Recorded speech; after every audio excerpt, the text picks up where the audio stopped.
What if the most profound spiritual truth you've been seeking has been inside you all along? Have you ever wondered why, despite centuries of religious teaching, humanity still struggles with the same fundamental problems of hatred, fear, and division? The answer might be more revolutionary and more personal than you ever imagined. In the depths of the Great Depression, when Americans were losing homes, jobs, and hope itself, a humble man from Kentucky began speaking words that would challenge the very foundation of religious thought. Edgar Cayce, often called the sleeping prophet, would enter trance states and deliver messages so powerful that they continue to resonate nearly a century later.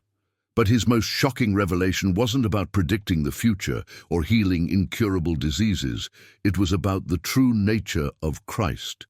But before we begin, please hit the like button and let me know where in the world you're watching from today. It's always fascinating seeing who's joining us from around the world. And if you haven't already, make sure to hit that subscribe button and turn on the notification bell so you don't miss any of our future videos. Has this ever happened to you? You've searched for meaning in religious texts, spiritual practices, or philosophical teachings, only to feel something essential was still missing. Stay with me until the end, because what Cayce discovered might be the missing piece you've been searching for all along. During his trance readings, in the early 1930s, Cayce made an extraordinary claim: that Christ consciousness, the divine awareness exemplified by Jesus, wasn't something external to humanity, but inherent within every single soul. This wasn't just poetic language, it was a detailed insight that challenged conventional religious boundaries, suggesting that Jesus wasn't merely a historical figure to be worshipped from afar, but the perfect demonstration of what exists within each of us as potential.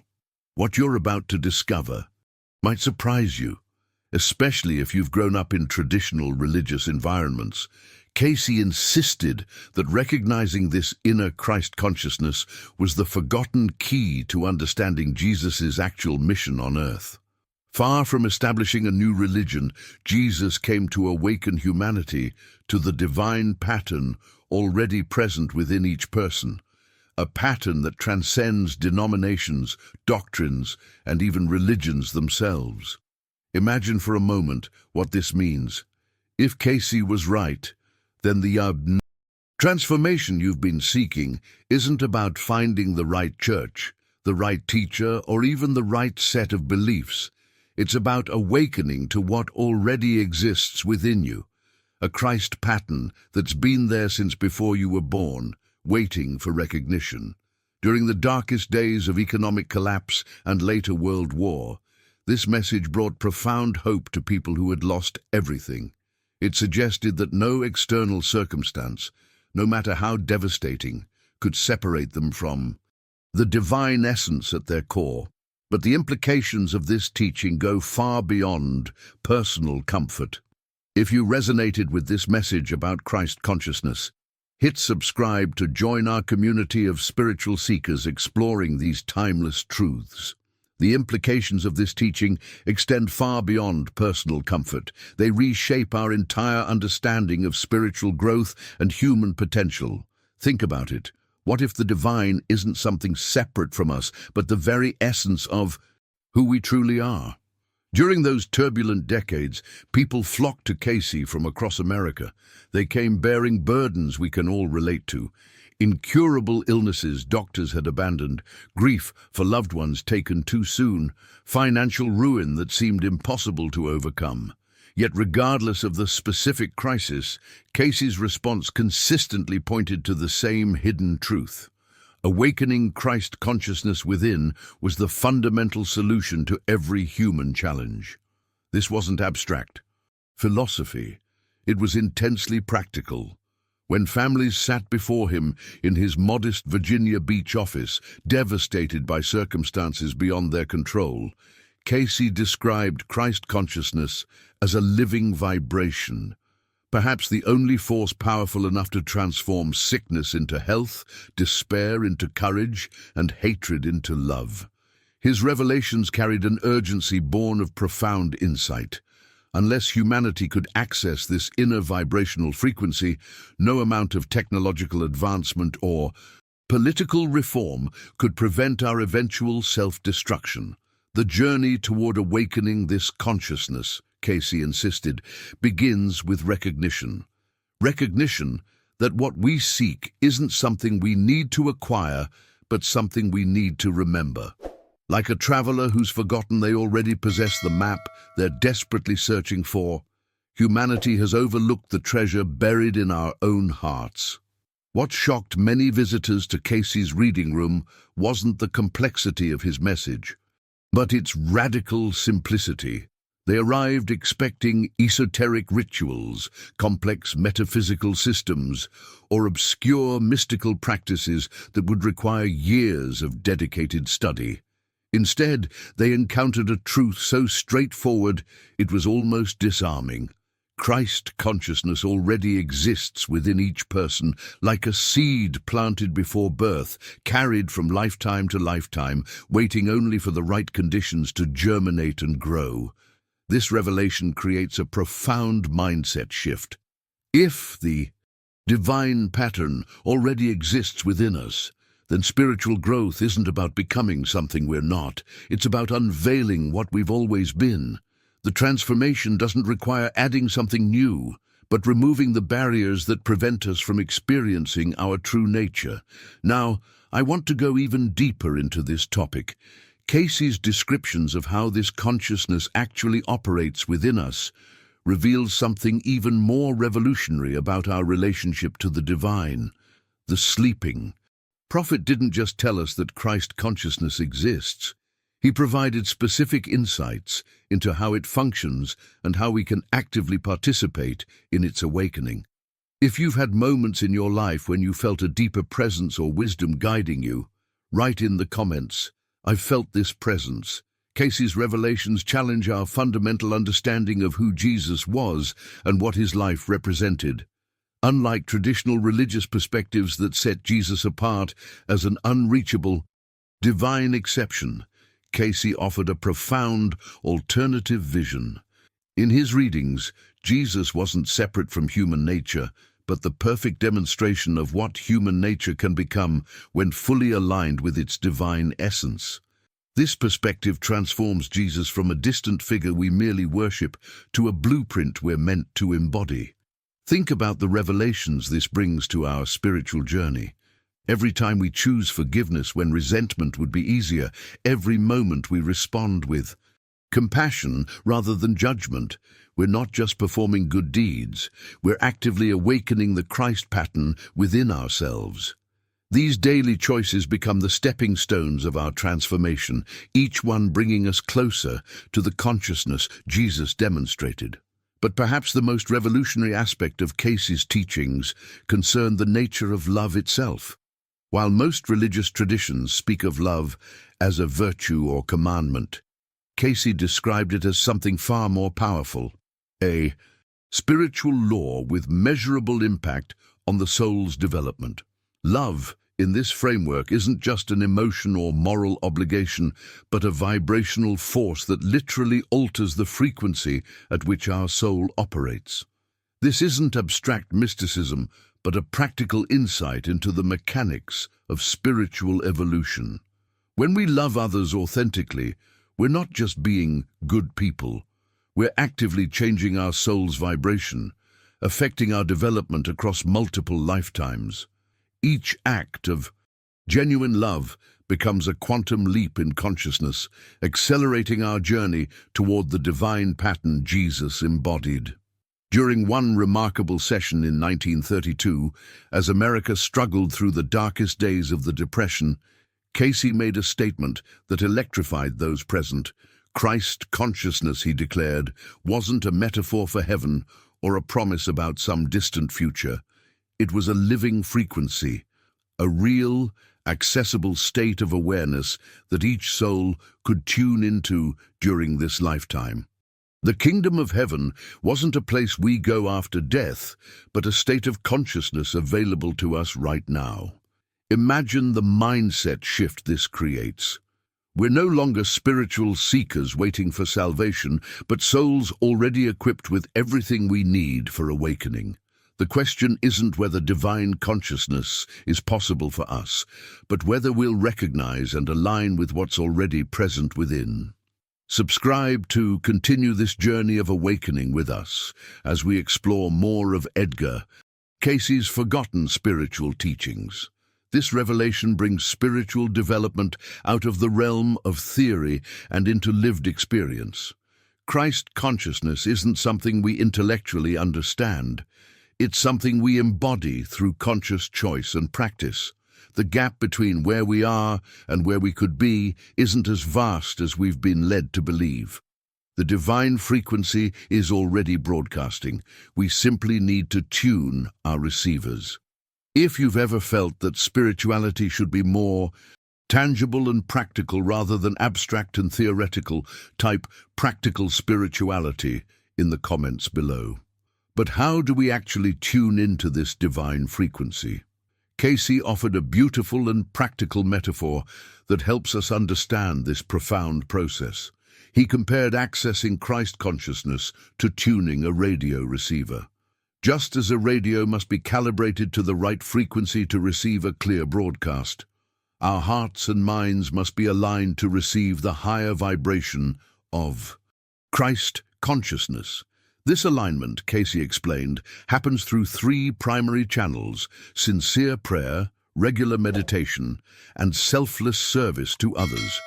When we engage in these practices with genuine intention, we're essentially adjusting our internal dials, allowing us to pick up the broadcast that's always been transmitting. The static of ego-driven thoughts begins to clear, and something remarkable happens. Our intuition sharpens dramatically, our capacity for healing expands, and our mind connects to wisdom that seems to transcend our own limited perspective. What makes this framework so revolutionary is its accessibility. You don't need special credentials, years of theological training, or even membership in a particular faith tradition.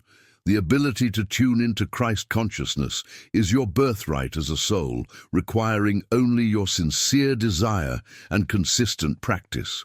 The transformative power of this process wasn't just theoretical. Those who sat in Cayce's reading room often reported extraordinary shifts in the atmosphere during discussions of Christ consciousness. Family members, stenographers, and observers described how the very air around them seemed to change, becoming charged with an almost electric quality, as if something sacred was physically pressing in upon them from all sides. Even skeptics found themselves affected by this tangible presence, suggesting that what Cayce was channeling wasn't merely an abstract concept, but a living reality that could be felt and experienced. These experiences mirror what many spiritual practitioners across traditions have reported throughout history, moments when the boundary between physical and spiritual reality seems to thin, allowing us to perceive directly the dimensions that typically remain hidden behind the veil of ordinary consciousness. Such moments reveal the hidden architecture behind our everyday experience. As World War II erupted and cast its dark shadow across the globe, Americans flooded Cayce with letters seeking understanding about the chaos engulfing civilization. His response was both surprising and profound.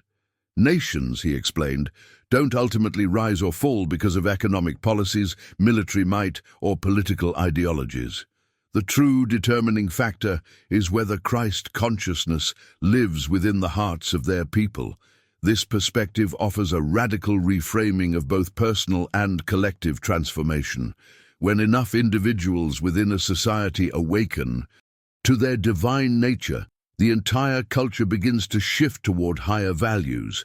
Compassion overcomes cruelty, cooperation supplants competition, and genuine peace becomes possible not through external controls, but through internal awakening.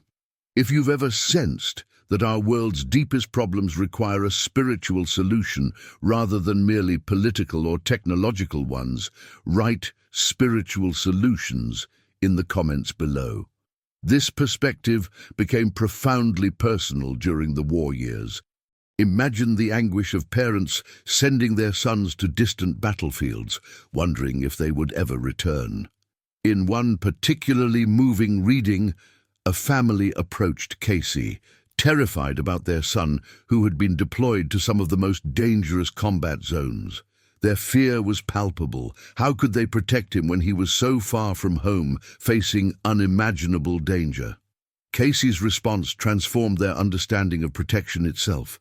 The true shield for the soul, he explained, wasn't found in weapons, armor, or even physical safety. It was found in awakening the Christ pattern within. This inner awakening creates a vibration that carries a person beyond the grip of fear and into a state of peace that remains unshaken even when facing death itself. This wasn't spiritual bypassing or toxic positivity. It was a revelation about the soul's journey that transcends our physical experience. Those who had glimpsed this consciousness reported a profound shift in perception, where death loses its terror. Not because life is devalued, but because they recognize that consciousness itself cannot be destroyed. Such insights completely reframe our understanding of Jesus' teachings. What if his message wasn't primarily about securing salvation after death, as many religious institutions have emphasized? What if his core teaching was actually a practical guide for navigating life's greatest challenges? A blueprint for spiritual resilience that remains accessible regardless of external circumstances. This perspective resonated deeply during years of widespread suffering. People who had lost everything, homes, livelihoods, loved ones, discovered an inner sanctuary that couldn't be bombed, bankrupted, or taken away. In the darkest hours, this consciousness became not just a theological concept, but a lifeline for psychological and spiritual survival. Perhaps most revolutionary were Cayce's insights connecting Christ consciousness to physical healing. Long before mainstream medicine acknowledged the mind-body connection, Cayce was describing in precise detail how the body responds to thought patterns, how cells literally resonate with vibrational frequencies, and how emotions like love and forgiveness function as actual forces of biological renewal. In trance, he would explain how, when an individual raises their consciousness through prayer and meditation, physiological changes occur. The nervous system calms, circulation improves, and the entire body begins to realign toward its natural state of health. The pathway to healing wasn't just about finding the right treatments, it was about attuning to the right frequency. This understanding bridges ancient wisdom and cutting-edge science. Today's researchers in fields like psychoneuroimmunology and epigenetics are confirming what Cayce described decades ago, that our thoughts, emotions, and spiritual states significantly impact our physical health at the cellular level.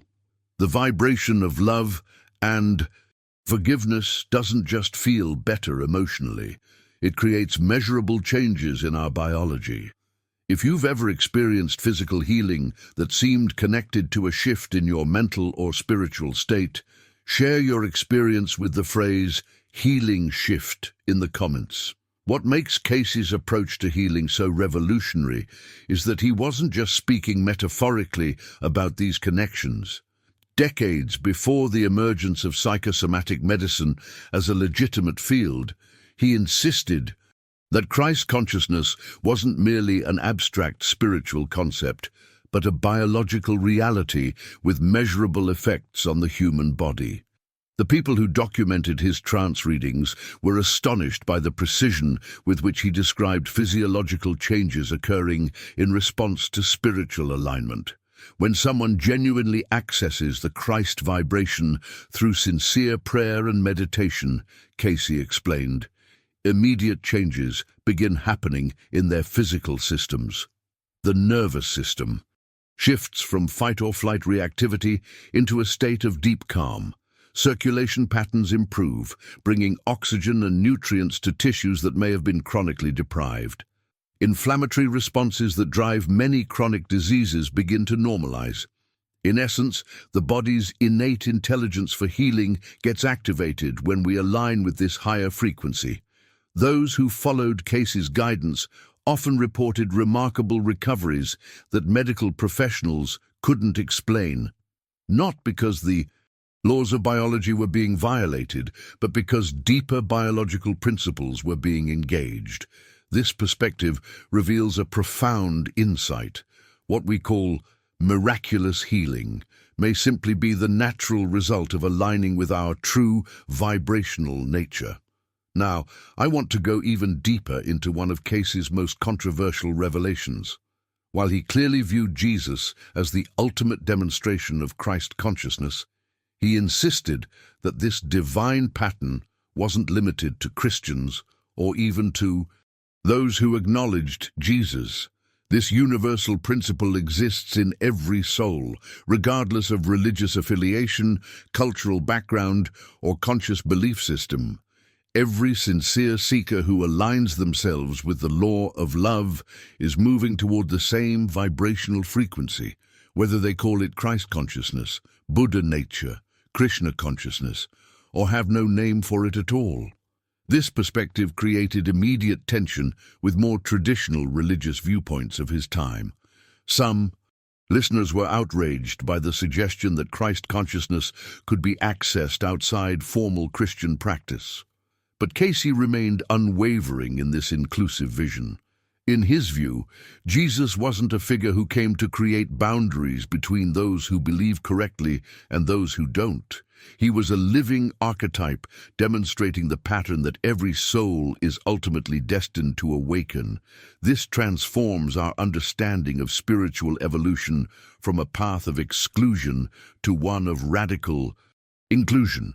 The journey isn't about separating the saved from the damned, but about recognizing that all souls are on the same path, moving at different rates toward the same ultimate destination, full embodiment of divine love. Some may progress more quickly in certain lifetimes, others more slowly, but the awakening of Christ consciousness is the birthright and destiny of every soul. If you resonate with this more inclusive understanding of spirituality that honors all paths while recognizing their common destination, type all paths, one journey in the comments below.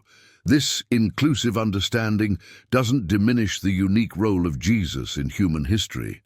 It expands it.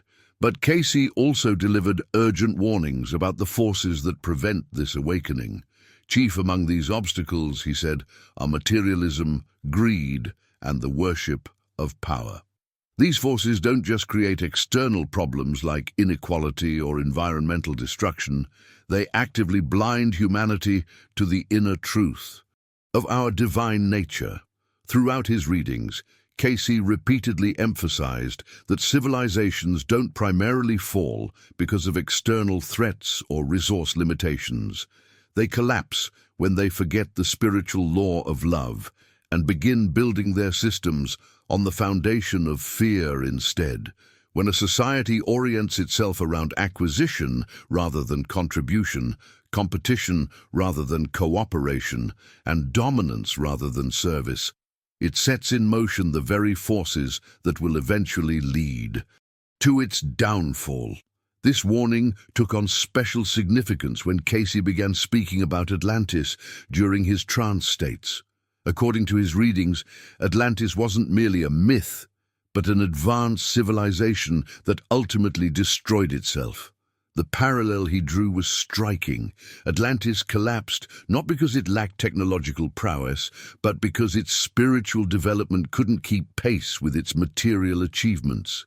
The Atlanteans developed remarkable technologies, but used them in service of ego and power rather than collective evolution. These words sound eerily prophetic when we look at today's digital landscape. We've created technologies that would have seemed magical just decades ago. Instant global communication, artificial intelligence, biotechnology that can alter the fundamental code of life.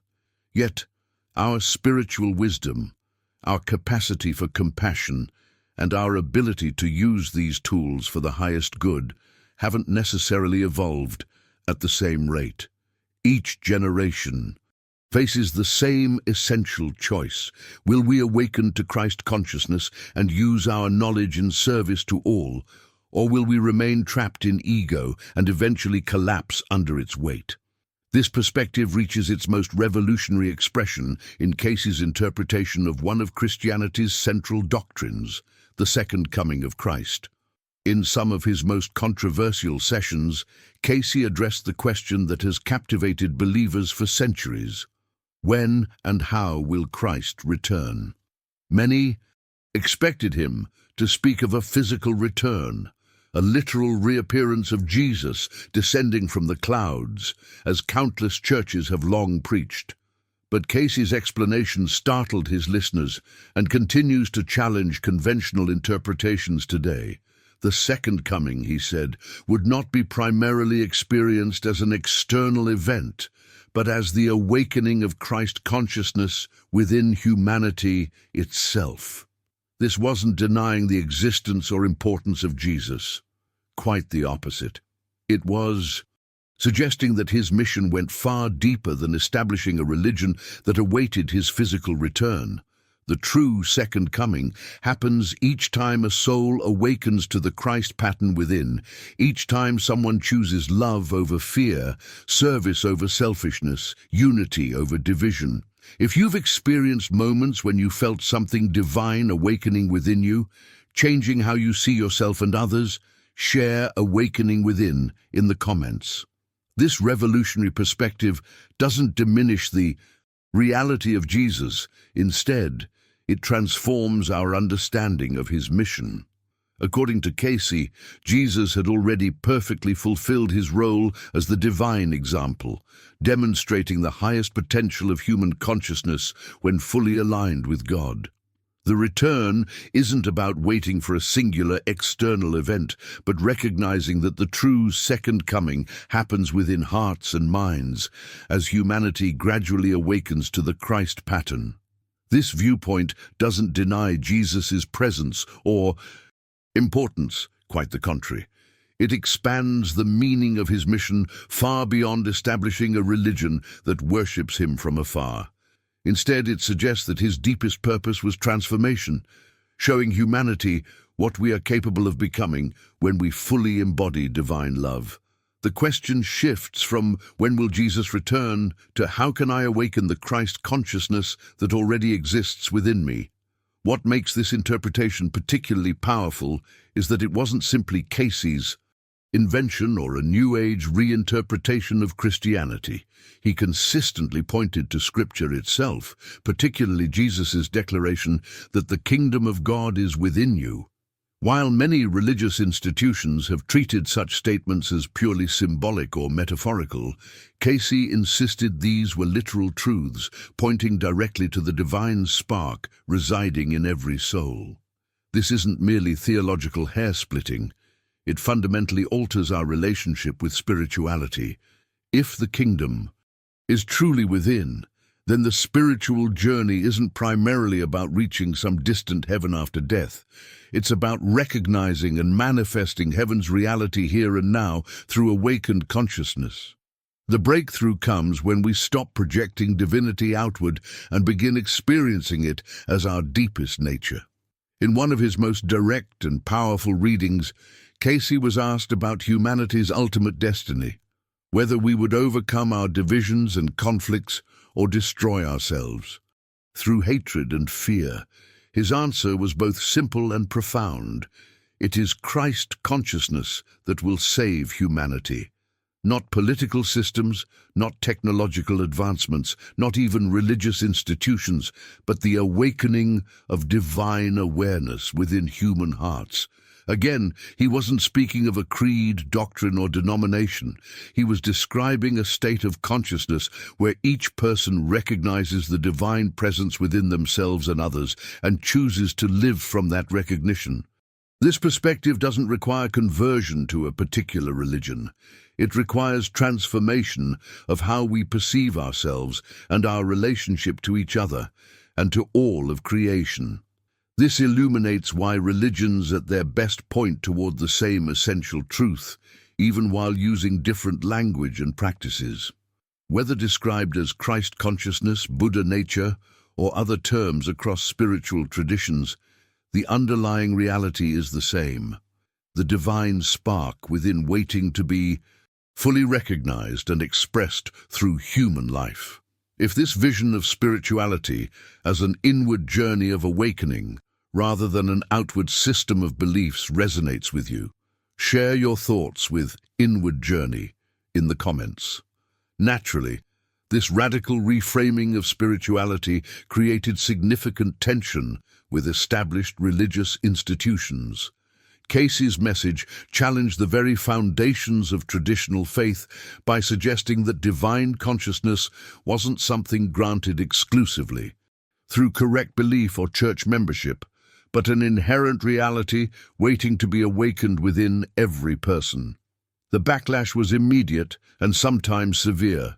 Religious authorities accused him of heresy, blasphemy, and undermining the unique role of Christ as understood in Orthodox teaching. Yet while some doors closed to Cayce, countless others opened. People who had struggled their entire lives with religious doctrines that seemed to emphasize judgment, exclusion, and fear suddenly discovered a spiritual perspective that resonated with their deepest intuition about divine love. Those who had felt alienated by institutional religion found in Cayce's teachings a pathway back to genuine spirituality without abandoning their authentic questions and experiences. This was particularly powerful for families devastated by the losses of the Great Depression and World War II. Parents who had lost children to illness or warfare found profound comfort in the understanding that their loved ones weren't simply gone or waiting in some static heavenly realm. Instead, they were continuing their soul's journey, growing ever more fully toward Christ awareness in another dimension of reality. This perspective transformed grief without denying it, acknowledging the very real pain of separation while providing a framework of meaning that restored dignity and purpose even to lives cut tragically short.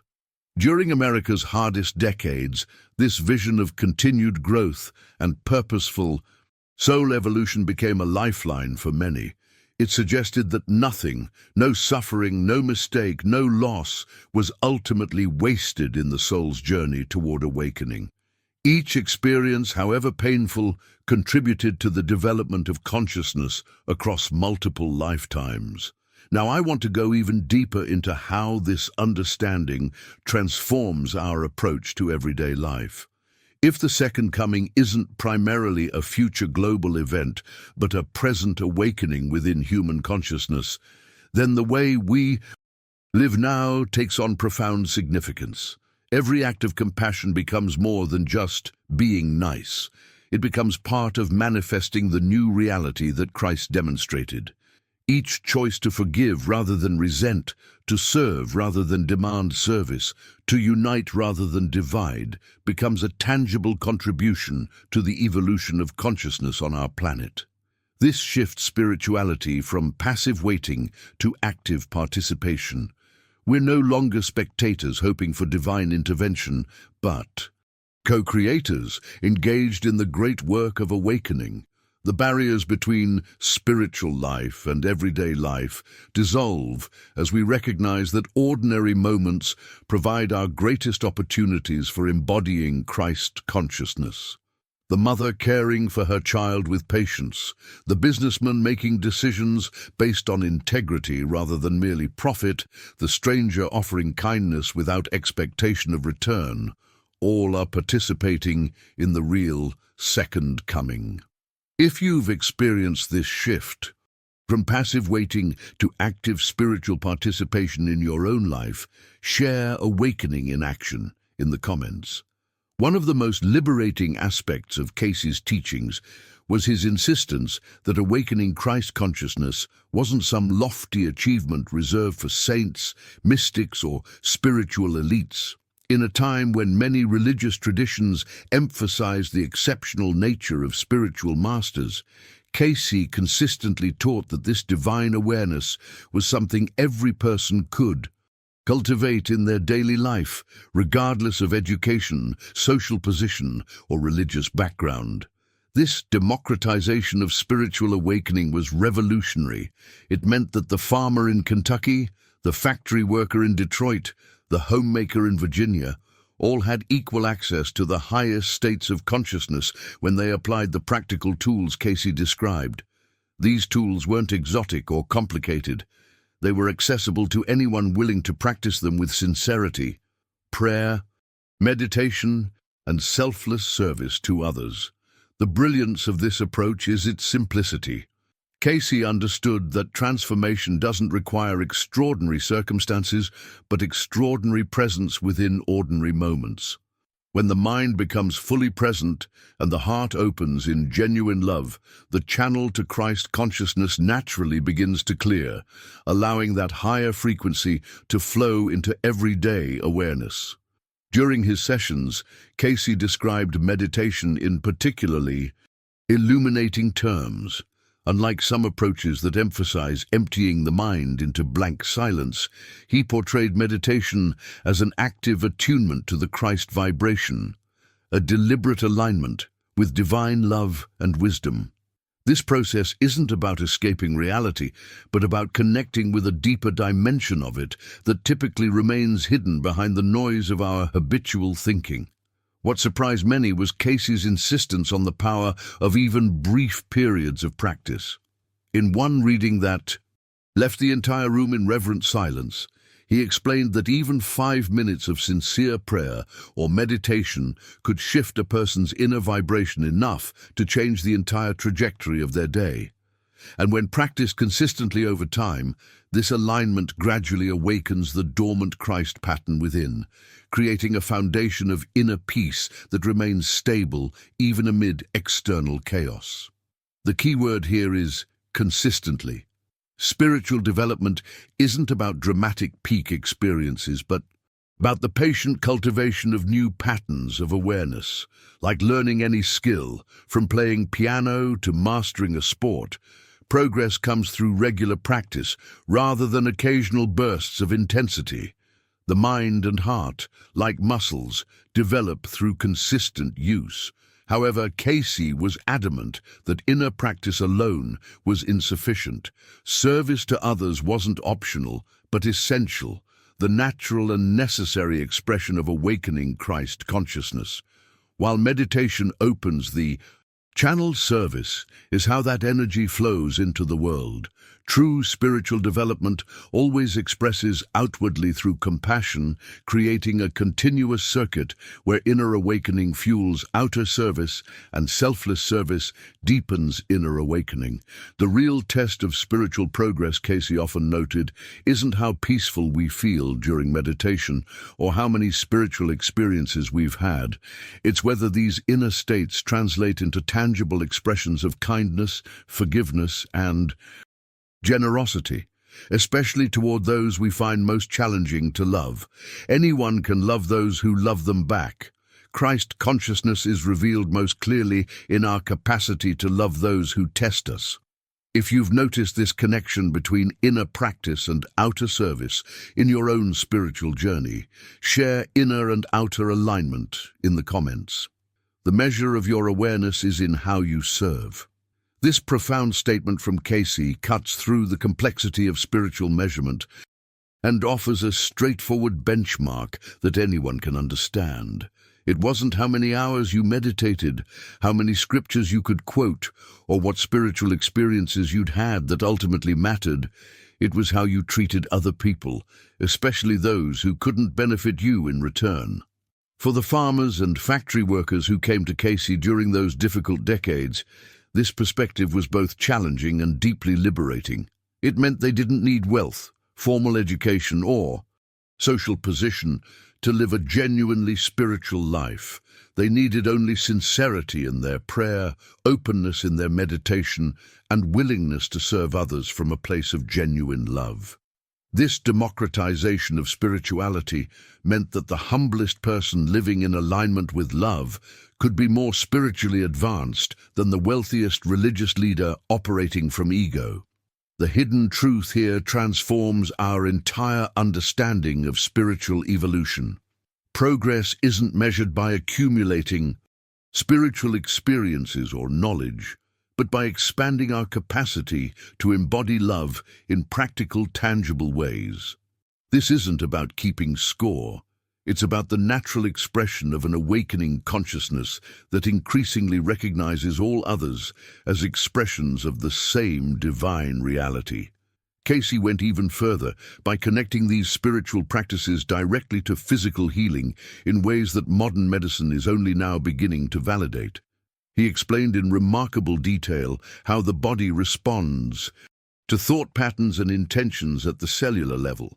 According to his readings, emotions like resentment, fear, and selfishness produce measurable stress responses that damage tissues and disrupt the body's natural healing mechanisms over time. Conversely, states of love, forgiveness, and service release energies that activate the body's innate restorative capabilities. This wasn't just theoretical.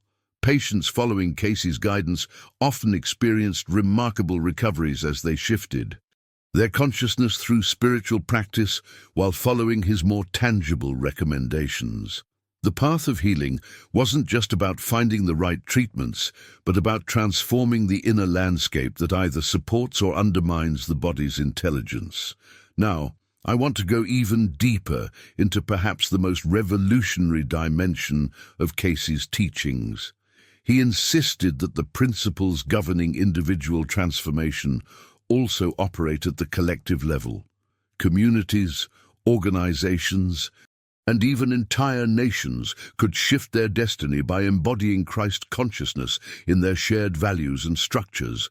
Societies built on service and compassion would naturally thrive and evolve, while those founded primarily on materialism and self-interest would eventually collapse under the weight of their own imbalance. This perspective offers a profound lens for understanding the rise and fall of civilizations throughout history.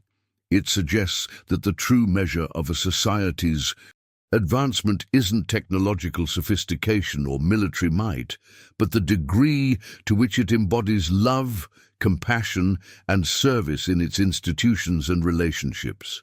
A technologically primitive culture aligned with these higher values may be more evolutionarily advanced than a technologically sophisticated society driven primarily by greed and power. If you believe that genuine societal transformation must begin with inner awakening rather than just external policies, share consciousness first in the comments below. This perspective becomes far more than spiritual theory when we consider its historical context. During the 1930s and 40s, as economic depression gave way to World War, people were desperately seeking answers to fundamental questions about human survival. What hope was there for civilization? How could humanity avoid destroying itself through hatred and fear? In this crucible of global crisis, Cayce's teachings offered something more than temporary comfort. They provided a comprehensive blueprint for human survival and evolution. What made this vision so revolutionary was that it placed hope not in governments, weapon systems, or economic theories, but in the spiritual awakening happening within ordinary people. While leaders debated political ideologies and nations built weapons of unprecedented destructive power, Cayce consistently pointed to a different solution: the awakening of Christ consciousness in individual hearts as the foundation for lasting peace and prosperity. Imagine how this message resonated during those dark years. It suggested that even when external circumstances seemed hopeless, an inner transformation was still possible that could ultimately reshape those very circumstances. The farmer in Kansas, the nurse in Boston, the teacher in Atlanta, all were participating in humanity's most important work simply by cultivating compassion and service in their daily lives. The depth of Cayce's insights reaches even further. in his descriptions of the Akashic records, what he often called the Book of Life. In trance states, he explained that Christ consciousness isn't just about moral behavior or spiritual feeling. It actually changes our ability to access knowledge and wisdom beyond our individual experience. According to Cayce, the Akashic records represent a vast spiritual archive containing every thought, word, and deed from all of time, not just historical facts, but the deeper patterns and purposes behind events. What determines a soul's ability to access this universal record? Cayce explained that it depends entirely on the vibrational state of consciousness. In ordinary awareness, our perception is clouded by ego, fear, and material concerns, like static interfering with a radio signal. But as a person attunes to Christ consciousness through prayer, meditation, and service, the channel begins to clear, allowing intuitive access to knowledge and understanding that transcends personal limitations. In one of his most illuminating readings, Cayce described Jesus as the perfect embodiment of this alignment, living in such complete harmony with divine love that he became the living gateway to the Akashic records. This wasn't because Jesus was fundamentally different from other souls, but because he had fully awakened the Christ pattern that exists potentially in everyone. Through this perfect alignment, Jesus demonstrated how all souls are connected through the same eternal law of love. This revelation transforms our understanding of both Jesus and our own potential. Rather than placing Jesus on a pedestal of unreachable divinity, it suggests that his consciousness represents the blueprint for what all souls are evolving toward, complete resonance with divine love. If you've ever experienced moments of intuitive knowing that seem to come from beyond your personal experience, share intuitive connection in the comments. This concept of accessing deeper wisdom extends even further. According to Cayce, as a soul awakens to Christ consciousness, something remarkable happens. They begin to remember, not just memories from this lifetime, but the deeper remembrance of why they incarnated in the first place, what lessons they carried forward from previous experiences, and what specific destiny they're meant to fulfill in this lifetime. This isn't mystical fantasy, but the natural result of attunement to higher frequencies of awareness. Have you ever experienced moments of clarity where you suddenly understood your life's direction with perfect certainty? These glimpses of purpose often emerge when we quiet the mind's chatter and open to deeper wisdom. What Cayce described was the possibility of living in this state of clarity consistently, not just in rare moments, but as an ongoing reality. The most liberating aspect of this teaching is that this ability to remember our soul's journey isn't reserved for spiritual masters or mystical adepts. Every soul carries this pattern within, accessible through the consistent practice of prayer, meditation, and loving service. The veil that separates us from our deeper knowing isn't imposed from outside, but created by our own identification with ego, fear, and separation. As these barriers dissolve through spiritual practice, our access to this inner knowledge naturally expands. This perspective transforms our understanding of both individual and collective destiny. According to Cayce, the future of humanity isn't predetermined by fate or controlled by unseen forces beyond our influence. It emerges from the cumulative effect of individual choices multiplied across society. When enough people begin awakening to Christ consciousness, the collective vibration of humanity itself begins to shift, opening access to higher knowledge on a global scale. This evolution doesn't happen through force or control, but through resonance. As more souls embody the frequency of divine love, they create a field of consciousness that makes it easier for others to access the same vibration, like tuning forks that begin resonating with each other across distance. This is how humanity gradually moves beyond patterns of conflict and fear toward cooperation and creative partnership.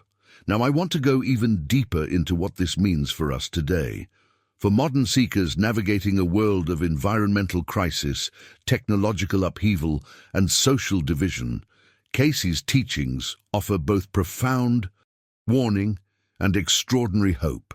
The warning is clear. If humanity continues prioritizing material acquisition over spiritual awakening, we risk repeating the pattern of advanced civilizations that ultimately destroyed themselves. But the hope is equally powerful. Every individual act of awakening creates ripples that extend far beyond our personal experience. This means that your daily choices matter in ways you might never fully comprehend. When you choose love over fear, service over selfishness, forgiveness over resentment, you're not just improving your own life, you're adding to a growing field of Christ consciousness on earth. These seemingly small decisions, multiplied across millions of awakening souls, hold the potential to fundamentally alter humanity's collective trajectory. This isn't spiritual bypassing or naive optimism. It's a recognition of the hidden architecture behind visible reality. Consciousness itself is the foundation upon which all outer circumstances are built. If you've experienced moments where choosing love over fear shifted not just your internal state, but seemed to transform external circumstances as well, share "Love transforms reality" in the comments. Cayce's final message brings us full circle to where we began. Christ consciousness isn't some distant spiritual goal or religious abstraction. It's the greatest opportunity of the human journey. What makes this teaching so powerful is that it transforms spirituality from something we're waiting for into something we're actively becoming. This consciousness isn't a burden to bear, but a living force available to us now, in this very moment, through the choices we make. Every time you choose love, when fear would be easier, every time you offer service, when selfishness would be simpler, you're not just improving your life, you're participating in humanity's awakening. These daily decisions create ripples that extend far beyond what we can see, gradually reshaping not just individual lives, but our collective future. This journey of awakening isn't reserved for special souls or spiritual elites. It's the birthright of every person, waiting to be claimed through sincere practice and authentic living. The question isn't whether this divine pattern exists within you, it's whether you'll recognize and nurture it through your daily choices. If you found value in this exploration of Cayce's forgotten key, I'd love to continue this journey with you. Subscribe to join our community of seekers who are rediscovering these timeless truths together. If this message resonated with something deep within you, leave a comment with "Awakening the Christ Within," so I know we're on this path together. Your like on this video helps others discover these transformative ideas, creating our own ripple effect of awakening. And if you're ready to go deeper, there's a video right here about how to practically apply these principles in daily life. Click and continue this exploration with me there as we turn these profound insights into living reality. Remember, Christ consciousness isn't something to search for, it's something to awaken to, and that awakening begins now with you.